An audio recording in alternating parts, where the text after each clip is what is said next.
जो हम resolution pass किए उसमें आज हम इस बात का हम रेजोल्यूशन पास किए कि जो पैलेस्टाइन 1948 में इज़राइल ने ऑक्यूपाई किया, 1967 जो ऑक्यूपाई किया वो पैलेस्टीनियन लैंड है और गाज़ा ये तमाम पैलेस्टीनियन को वापस होना चाहिए। और गाज़ा वर्ल्ड का लार्जेस्ट कंसंट्रेशन कैंप है। 2006 से गाज़ा एक ओपन प्रिजन बना हुआ है।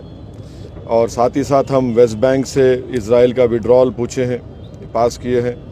और साथ ही साथ जो ग्रीक ऑर्थोडॉक्स सेंट चर्च में जो बॉम्बिंग हुई इज़राइल की तरफ से, हम उसका कंडेम किए हैं। और रिपीटेड सिविलियन इंफ्रास्ट्रक्चर जो टारगेट कर रहा है इज़राइल, उसे कंडेम करते हम। ऑस्लो एकॉर्ड का इम्प्लीमेंटेशन नहीं हो रहा, उसका ये इंटरनेशनल यूएन और यूएसए यूके का जिम्मेदारी है। 1974 में इंडिया पहला नॉन अरब कंट्री था जो पीएलओ को sole representative of Palestine recognise किया था। तो हम मौजूदा गवर्नमेंट को याद दिलाते हैं कि महात्मा गांधी ने कहा था कि पैलेस्टाइन फ़लस्तीनियों का है, जैसा कि इंग्लिश लोगों का है और फ्रेंच लोगों का फ्रांस है। और हम साथ ही साथ इस बात का भी कंडेम करते हैं कि बाज़ स्टेट गवर्नमेंट्स इंडिया में ये पैलेस्टीनियन प्रोटेस्ट को रोक रहे हैं।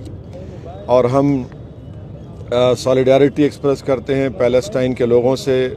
और जो हॉस्पिटल्स, चर्चेस, स्कूल्स, मस्जिदों पर जो बमबारी की गई हम उसका कंडेम करते हैं। और साथ ही साथ हम इज़राइल की तरफ से जो एक ट्रांसफ़र प्लान इज़राइल इम्प्लीमेंट करना चाहता है, जिसमें गाज़ा से फ़लस्तीनियों को सीनाई डेजर्ट में और वेस्ट बैंक से जॉर्डन में ढकलना चाहता है, हम उसे कंडेम करते हैं। और हमने गवर्नमेंट ऑफ इंडिया से ये डिमांड किया है कि 1987 में भी जब जाफना का ब्लॉकेड हुआ था तो इंडिया ने बड़े ट्रांसपोर्ट प्लेन्स के ज़रिए श्रीलंकन स्पेस में जाकर वहाँ से खाना, मेडिकल इक्विपमेंट 10 मिलियन लोगों को दिया। दूसरा हम मिसाल दे रहे हैं यूएस को ये मालूम होने के लिए कि जब बर्लिन का ब्लॉकेड को यूएस ने थ्वाट किया, रोका था और सोवियत यूनियन को बोलकर वहाँ पर एक कॉरिडोर बनाया गया ह्यूमैनिटेरियन सप्लाईज़ के लिए, जो जून 1948 से मई 1949 तो जाता था। तो अब ये जितना भी गाज़ा में हो रहा है, जिसमें 5,087 लोगों की मौत हुई है, जिसमें 2005 बच्चे मारे गए इज़राइल की तरफ से, 1,119 महिलाओं की हत्या की गई, 187 एल्डरली लोगों की हत्या हुई, 15,898 लोगों की इंजर्ड हुई है। हम साथ ही साथ ये हमास से भी डिमांड करते हैं कि वो महिलाओं को और जो ज़ईफ़ लोग हैं उनको छोड़ें। हम इज़राइल से डिमांड करते हैं कि जो 6,000 फ़लस्तीनी जेल में हैं उनको रिहा करें। और आज भी इज़राइल के जेलों में 1,000 से ज़्यादा मासूम बच्चे हैं, इज़राइल उनको छोड़े। ये प्रोटेस्ट मीटिंग में इन तमाम चीज़ों को डिस्कस किया। इंडिया एड भेज रहा है तो उसको कैसे देखते हैं? हम देखिए, एड इंडिया भिजा रहा है, मगर इज़राइल ये कह रहा है कि हम एड अलाउ नहीं करेंगे। हम जो है राफा से, इजिप्ट से राफा से गाज़ा में एड भिजाने की बात कर रहे हैं। हमारे प्लेन्स भी चले गए हैं, मगर और हम प्राइम मिनिस्टर नरेंद्र मोदी से डिमांड करते हैं कि वो पहले सीज़ फायर कराए, वहाँ पर गाज़ा में सीज़ फायर कराए, गाज़ा में एक ह्यूमैनिटेरियन कॉरिडोर को खोला जाए। गाज़ा में 50,000 महिला प्रेग्नेंट है, अस्पताल ख़त्म हो रहे हैं, अस्पतालों में बिजली नहीं है, ऑक्सीजन नहीं है, एनेस्थीसिया नहीं है।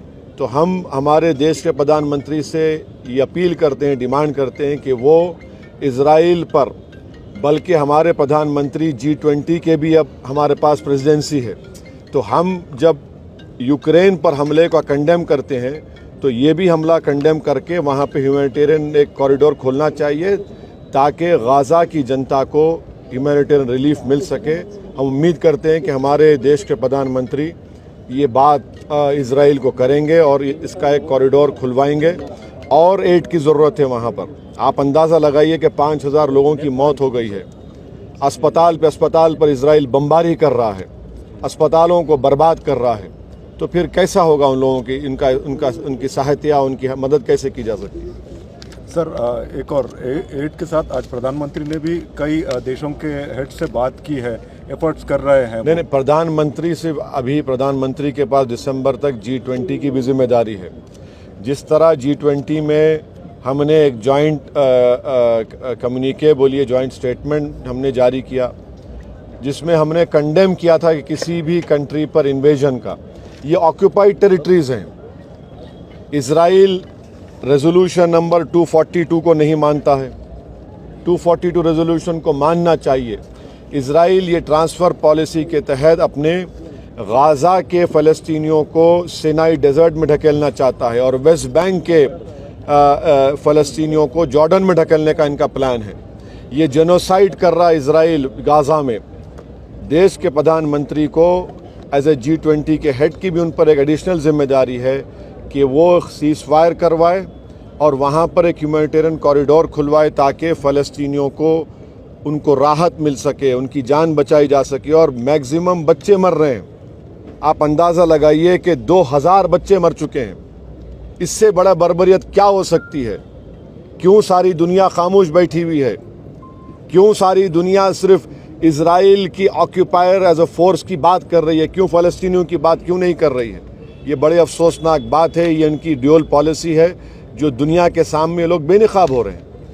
जिस तरीके से आज आपने मीटिंग की है, क्या आप कुछ इस तरह की मीटिंगें और करने वाले हैं या फिर कुछ और जो पूरे देश भर के जो नहीं, हम तो यहाँ पर अपनी जिम्मेदारी को निभाए हैं और हम ये सबूत दे रहे हैं कि हम फ़लस्तीन की सॉलिडारिटी के साथ हैं।